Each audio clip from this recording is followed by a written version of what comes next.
this S14, guys.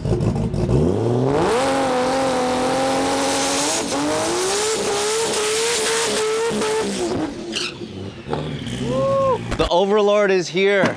The Overlord.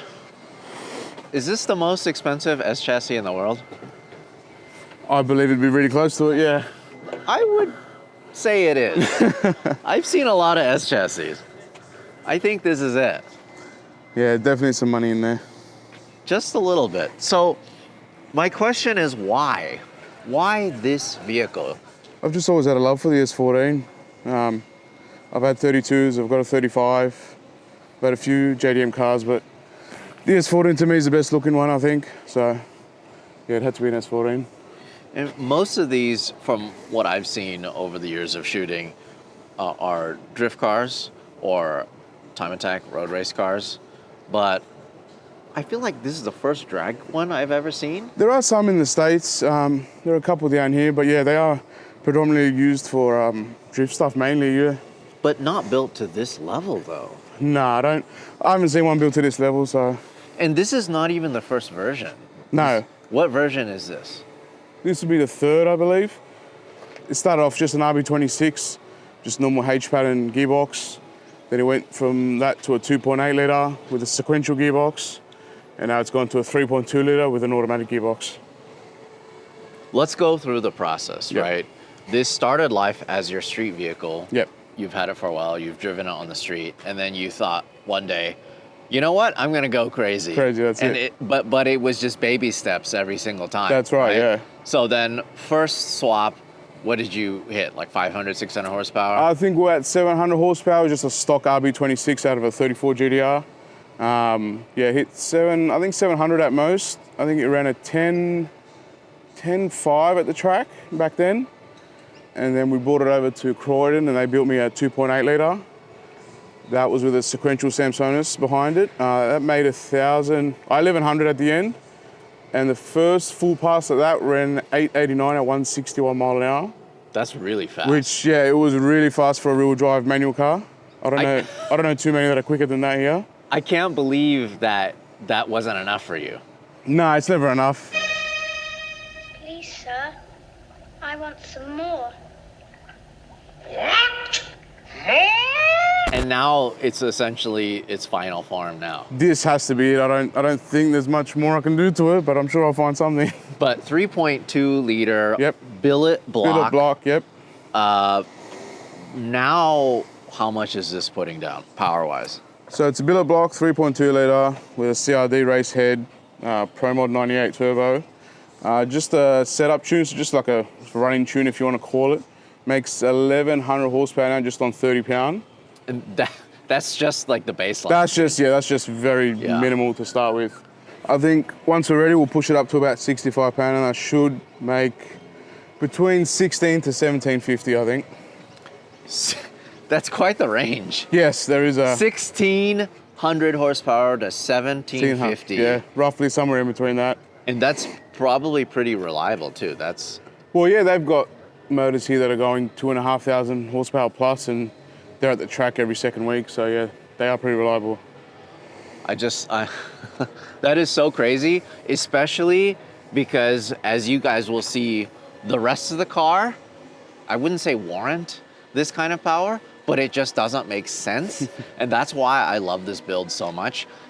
They have so many incredible GTRs, so many Evos, so many, all these crazy race cars here at CRD, but this is the one that I like. Because honestly, this is the one that is a little more relatable in that it started life as a pedestrian sports car. Yeah. You know, something that anybody could purchase. At one point in time, you know, in the US, it was very common to see these for $1,000. Yeah, definitely, yeah. They were real cheap back then. I think I paid for this car 7,500 Australian dollars 5 years ago. I purchased the second one, which I have in full factory condition, 3 years later for 16,500, and now they're ranging between $20,000 to $40,000 here. So they've definitely gone up in value. The original chassis was $7,500. $7,500, yes. And then I don't even want to guess how much just the motor package cost. I mean, I'm assuming it's probably maybe 20 times the cost. Or I'm 15. not too good at math, but I will tell you the car's it starts with a 3. It's 300 and something. I'm not sure whereabouts, lower or bottom, but the car owes me about 300 plus this setup. In total, the car probably owes me $500,000. That's exactly why I think this is the most expensive S chassis of all time. I'm not sure if anyone spent that sort of money on an S14 especially. Okay. I know you guys are going to pick this apart, but I'm going to show you all the little things about this, and it will 100% justify it. I mean, the cost of labor, cost of parts, cost of craftsmanship, and the artistry. Yep, definitely. That's what kind of goes into it. And There's a lot people don't see, and there's a lot more to it than just smashing something together and making it look good. And yeah, I mean, we can even just talk about the fact that it's a shaved engine bay, and the paint inside of the engine bay is just as clean and finished as the rest of the vehicle. And this is not even a factory color. What is this? So this is a custom purple mix that me and my painters got together and we made up. So it's a really, really dark purple. I mean, it shows pretty much black until you get some light on it, and then you'll see some purple come out of it. But is this like a factory color of any sort, or is this just No, it was just a custom mix, yeah. custom mix? Got it. But everything is so clean. I mean, I just can't believe the fit and finish. All of this stuff is titanium. All of this hardware, all of it is titanium. It would be hard to find a bolt on this car that's not titanium, and if it's not titanium, there was a reason for it. So Right. yeah, Titanium. Yep. Brand new. Brand new factory clips, whatever plastic. I could find brand new for this car, genuine OEM is on the car. These are the things that really surprise me. I mean, Brand new headlights, corner lights, brand tail new lights. headlight. Yes, Because headlight. Yeah. this one, did you guys have to custom make this? So no, that was 3D printed.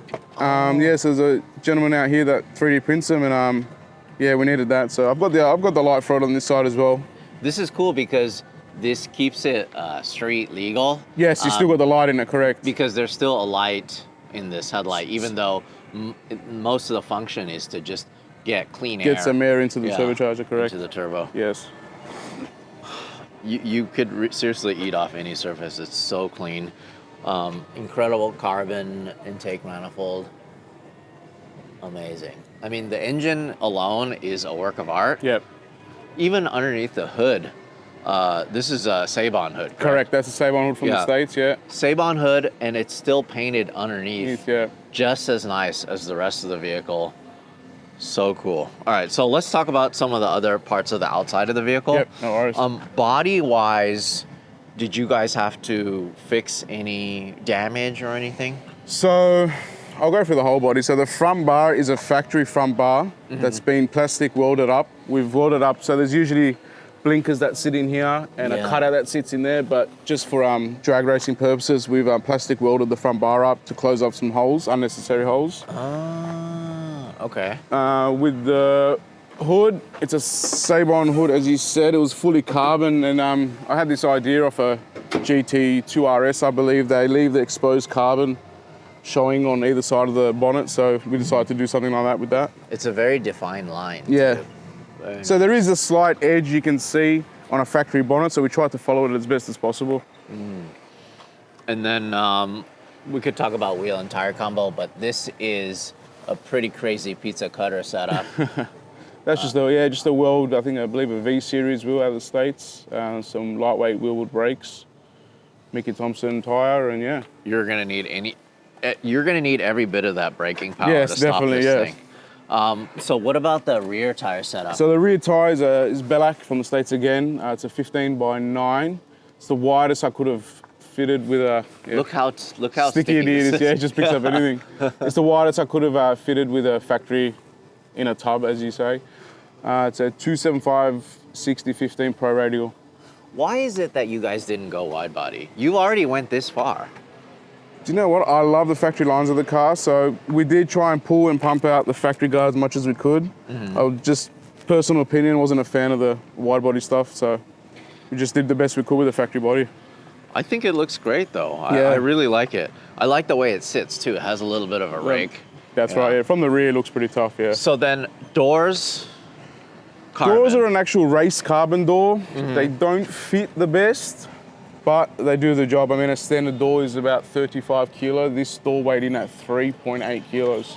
But with that said, it's all glass. Yes, all glass, yeah. All around.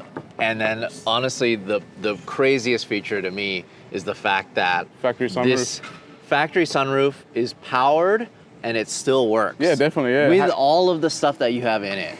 Everything still has to work. I've still got speakers in there, stereo, sunroof, headlights, tail lights, all that sort of stuff. I mean, no air conditioning, didn't really have the space for it, but yeah, it's got all the factory, or majority of the factory components still. It just looks so sinister with the 2 parachutes, because what are you actually estimating this would run? So the reason for the 2 parachutes is here, I believe you need 2 parachutes to run 200 mile an hour. So we definitely believe the car's definitely going to go 200 mile an hour plus. So I did put the second chute on for that, yeah. What is your goal? My goal would be a mid to low 7-second pass at 200 mile an hour plus, yeah. What's the fastest you've gone before that in an 889 at 161. So it's considerably that is a drastic. expecting to go, yeah. That is a drastic difference. And then that wasn't also in a rear-wheel drive vehicle? That was this car, yep. It had a 2.8 litre, built by the boys here at Croydon. It had a Samsonite sequential gearbox though, so with the shifter, and yeah, that went 889. Amazing.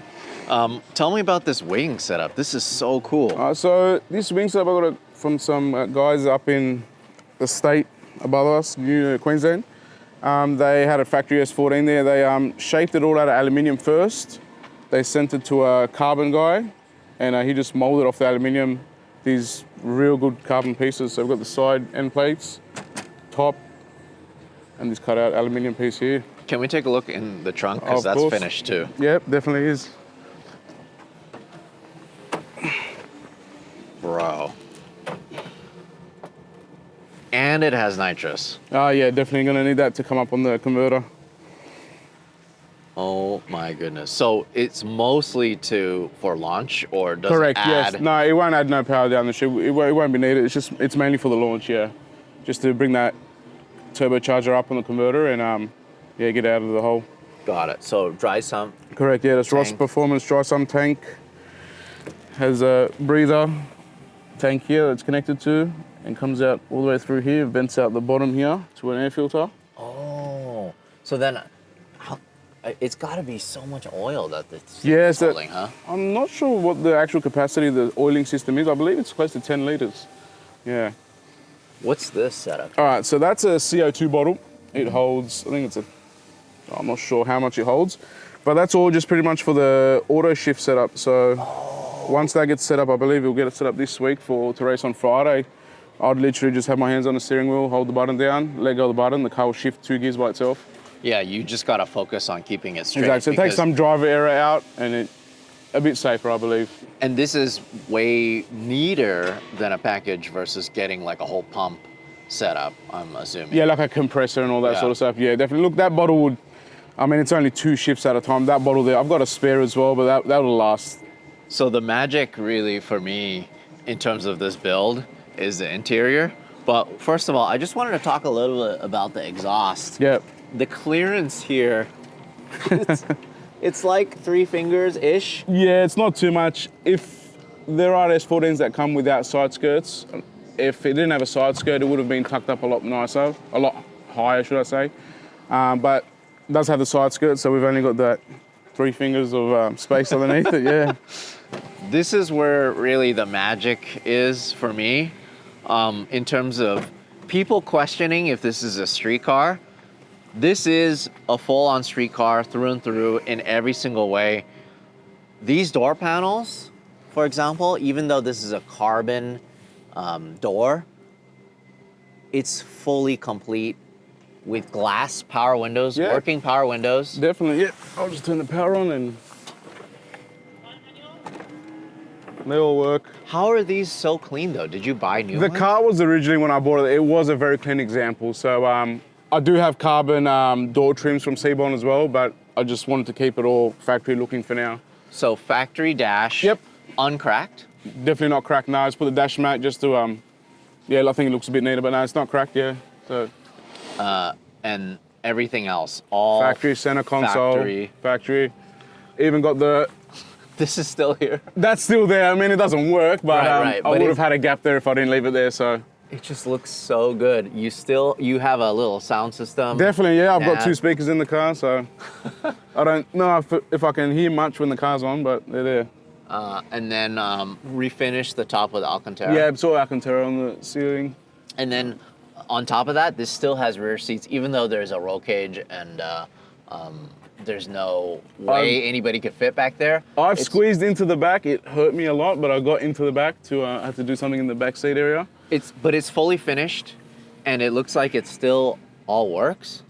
In terms of like, you can fold it down if you need to. Yeah, definitely to get into the rear. Yeah, you can. But there's no belts back there, obviously, because nobody is going to be sitting back there. But the fact that it's all Alcantara reupholstered, so cool. Full carpet. Yeah, is there full still carpet. sound deadening under here? Sound deadening. No, I removed some sound deadening, but it's still got cushioning in that under the carpet. Yeah. And then you have full carbon bucket seats. Yeah, they're from the States as well. There's a few parts on the car from the States. So yeah, full carbon seat, Simpson harnesses, fire extinguisher. And then transmission. M&M shifter, which we sunk to fit in a factory location, This is so cool. which was a bit tricky, but I that's all love factory this. there, yeah, so. I love that you didn't even cut this. No, I didn't have to cut much, no, nothing. So cool. You got your pad here to Yeah, that's change for the- everything you need. All my buttons there that I need to press when I'm at the start line. This is so crazy. Forged carbon steering wheel. Oh, where's the button I need? There we go. Yeah, forged carbon steering wheel, that was from the States too, I believe, yeah. And this is the crazy thing. You had to do so much just to keep the sunroof working. I mean, because the cage is actually really tucked nicely. Yeah, it is, yeah. But there's no room for any of this stuff. No, And that's your parachute release. correct, right? yeah. It would have been a lot easier to remove the sunroof, but it was one thing that had to stay in the car. That is just, it's too much. I mean, from what Mickey and we were, look at that. We were talking about this last night. Like, this could win any sort of car show. I mean, because of the fit and finish, everything is so clean. And even the guys here at CRD, they're already thinking you're crazy for racing this vehicle. Yeah, there was a lot of people that said, are you actually going to race this car? I'm like, I'm definitely still going to race it, yeah. Especially because the first time you did a burnout, you pretty much just drifted this thing. You went full sideways. Yeah. I was lucky to be able to witness that in person. Check out this S14, guys.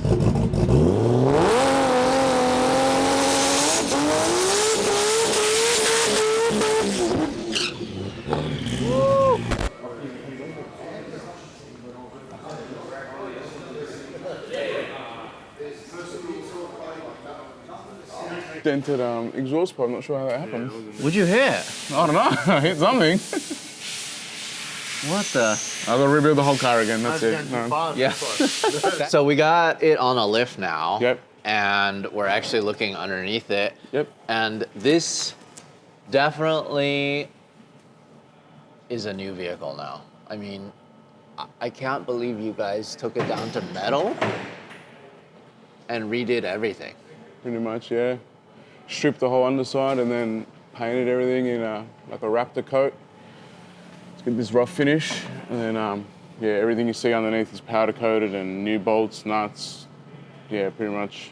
How was the condition of the actual chassis? The car was actually right. It only had 115,000 kilometers. I'm not sure what that is in miles, but yeah, it was actually a pretty good car to start with. This is just absolutely insane. It blows me away that this drive shaft can handle all of that power. Yeah, that's just aluminium, and yeah, it surprises me too. Huh. I cannot believe how clean everything is. I mean, you've already taken it down the track one time. Yes. Not all the way. No. But for you know, driving it around, doing your burnout, it is still so pretty good, clean, so brand new.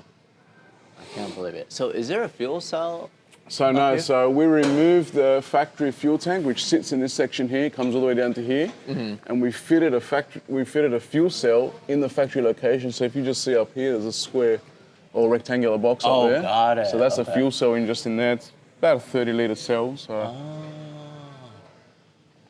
30 liters enough for you to cruise around. definitely, yeah. Yeah. And then it's got factory filler point, so still open the side cap like a normal car. Really? Yeah, it all feeds through there, straight into the tank. Huh. I just can't believe how clean this is underneath here. It's all tucked away nice too. Yeah. And then so this is all like not for regulation, but I'm sure it's just all for safety in terms of It is for regulation at the track. You need to run these sort of pans so in case anything does happen to let go, liquid doesn't just drop onto the track. So there's one for the transmission and there's one for the engine. so crazy. This is just absolutely insane. I can't believe there's enough room for this. There's not much, but there is enough. It is pretty low to the ground, so. Last night you almost took out my eyebrow. Yeah. There was some flame shooting last night for sure. This is just so crazy. So, oh my God. I just cannot believe how clean everything is underneath it. Ready intercooler. Yeah, kept something Japanese, so. So good. I'm assuming that for a street setup, you probably won't run these pizza cutters, huh? No, I've got a set of T37s for it that I can sit it on for sure, yeah. But yeah, there's no issue running those on the street, it'll be fine. Besides the attention from the authorities, that'll be the only issue. But Right. Genuine ostrich. Hey, thanks for watching. If you want to support us directly, go to larrychenprints.com. I print and sign every single one of these. This is the perfect gift, or it's the perfect piece of art for your wall.